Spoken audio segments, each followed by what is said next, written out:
Okay, today we're going to talk about why I'm here, what got me here, the whole adventure that got me into this place I never thought I'd be. I've had so many careers and crazy bumps and twists and turns that it's no different than my books. I started off in 92. Wow, I'm old. As a journalism major at Keene State. And while I was at school, I love journalism. I knew I wanted to write. I always knew I wanted to write. And I had a great professor. Her name was Rose, and she gave me C's on everything. And I was used to being like honor roll type A geek student. So she pushed me, and I love her, and I still love her. To this day, I credit her for being an author. She didn't let me get away with anything. She taught me how to do an apostrophe correctly. I'll never forget the day. She just, little things that you don't realize how much you're going to need later in life, this woman taught me. So I graduate in 95, type A. Like I said, everything's always fast, speedy with me. And I went on to work as a journalist. Sometime during that, I lived in Australia, worked for a newspaper down there. And then I would say 5-6 years later, after working on a weekly paper, I had babies and found that working as a journalist at night covering meetings, I was doing a lot of like town reports, politics, that kind of stuff. I had a cops and courts beat for a while, covering fires, which, fires can happen any time of night. I got to a point where I didn't want to get called out of the house anymore. I didn't want to leave my kids. I wanted like a really regimented set schedule. These are my hours. So basically what I did is I decided to go into, I felt like a sellout, by the way, but I decided to go into writing in a different way. So I became a marketing director at a college in Vermont. And it was a cool college where it was a liberal arts school, so they were big into creativity, and they kind of let me take the reins with marketing. I didn't even know what marketing was really, but somehow I landed this job because they had seen my stories in the paper and liked me, and I had covered the college in the past, so perfect. You never know what's going to lead to something.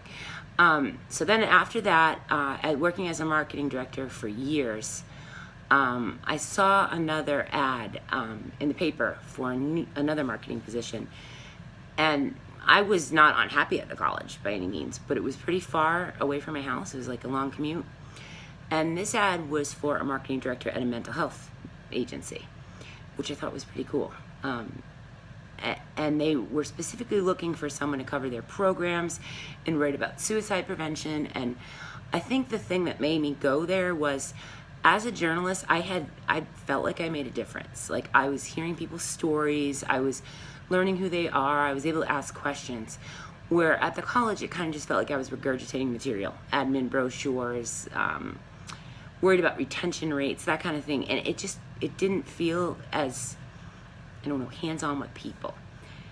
I loved it there, but it just didn't feel like I was making the difference I wanted. But this mental health agency, it was a community service agency, it was nonprofit, it just felt more up my alley. So anyway, fast forward, I worked there for 15 years, a long time. Learned a lot about marketing, learned about branding, learned about newsletters and grant writing, just a ton of awesome skills that I never knew I'd need again. Then there were layoffs, budget cuts. Mental health is always the first to go. So I got laid off and said, what am I going to do with my life? What am I going to do? I loved the job. I would still be there, literally. Well, during my time at the agency, I had, my office was next door to a therapist. And this is awful to say, but true. The walls were really thin. And so there were times, and I certainly wasn't trying to listen, but you couldn't help but hear the stories of some of these people. And the work that was being done was just, people will come in, their lives are destroyed, and a year later they leave and they're doing things. There was actually a woman who didn't speak, had been living in the woods, who was so afraid of people that she literally avoided people at all costs, and ended up being a town clerk. That is like huge. Her whole life is different. She's still a town clerk. So after being laid off and I had nowhere to go, nowhere to be, didn't know what I wanted to do, there were no marketing jobs, the economy was awful, I said, you know what, let's go back to school. My kids were older, so I went to school and got a degree in systemic family therapy, which is basically group dynamics, how people interact in groups. I don't know. I mean, it's family therapy, but it's also training for how to like work in a group and run a group. Then I went into at-risk kids and helping families where kids had been hurt, neglected, abused, like all kinds of horrific things. And it was during grad school while I was doing clinical hours that are required. You have to have certain clinical hours to get this master's degree. That I said, you know what, I don't know. Like, I'm not processing this well. I wasn't sleeping, I was having anxiety, and I have no, believe it or not, crazy, no mental health diagnosis. But I was getting anxiety. I was getting symptoms of PTSD just from listening to these people's stories. So I said, okay, you're aware of that. I mean, you better be. You're supposedly going to be a therapist here. How can you work through that? So I started writing. Writing was my go-to. It had always been my go-to. I've been journaling since I was 6 years old with only a few breaks in the middle. Granted, those were doodles, but regardless, I've always been journaling. So I started writing and I wrote my first book, and it was about a group therapist, shocking, and her crazy zany clients and all the lessons she learned from them.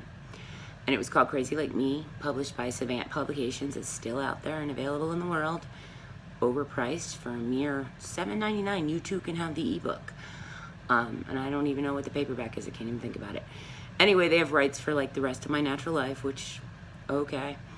But yeah, that was my first book and my first like in on publishing. I was shocked when they took my book. Their process was long and arduous, and it was a year of edits back and forth, and away we go. So sometime during all that, I graduated from school, was working as a therapist for real now, not just, as an intern, and kept writing. I loved it. I found a great publisher, Limitless Publishing, did well with them, wrote Wave to Papa, wrote, what else, 9 Lives, and they were stories based about my real life clients, obviously fictionalized. And I just loved it. And I found a couple, it was like a shock. Oh my God, organic readers. Found a couple of readers and kept going. And then the crazy train just started plowing out of control. Because when Erin does anything, she goes fast. She does it hardcore. She's not a half-in type of person. Next thing I knew, I was probably 20 books deep. And Limitless had stopped taking my genre. They were mostly focused on romance, that kind of thing.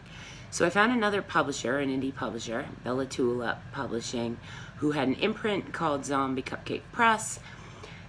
Gave them a bunch of books, I think it was like 10 or something. Published it with them for a while until they eventually went out of business. During that time, I had learned how to self-publish and had been doing a little bit of that. And when they went out of business, someone came to me, an author, and said, will you publish me? And I was like, well, I am crazy enough to try it all. So I did. I had no idea, no intention, nothing that I would become a publisher, but here I am. 2 years, 319 books later, including like 80 of mine, but regardless, here we are. And Crazy Ink is a thing. And it's a great thing. It's a fun thing. I've met some of my very best friends. I've learned a ton. I've had a great time with these guys, and now we have big plans. We have just had fun. So that's kind of how I got here. I love life. I love the fact that I can take all these skills that took me an entire lifetime, I'm no youngin' here, to build from the journalism, the basic writing with Rose, to the the marketing, learning what branding is. Like, I really do understand branding, which is great and necessary for an author, and who knew? To even like the compassion and the group dynamics.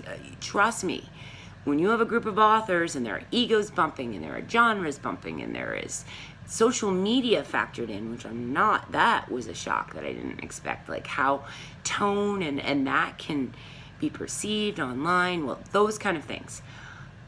Getting a team together, getting a group of people to work together. My therapy training has been invaluable. So all those things packaged together turned into Crazy Ink. And here we are. And where I'm going to go with my writing, I don't know. I don't know right now. I have 28 books that are either done or in progress. I'm going to take a break from writing for a little bit just so that I can explore other things. I want to do this free library thing. I want to do this YouTube channel. I want to help authors. I'm seeing so many basic mistakes that are just so avoidable. I want to help people with that. But in the meantime, I'm still growing and learning too. I'm a lifelong learner. I can never stop learning.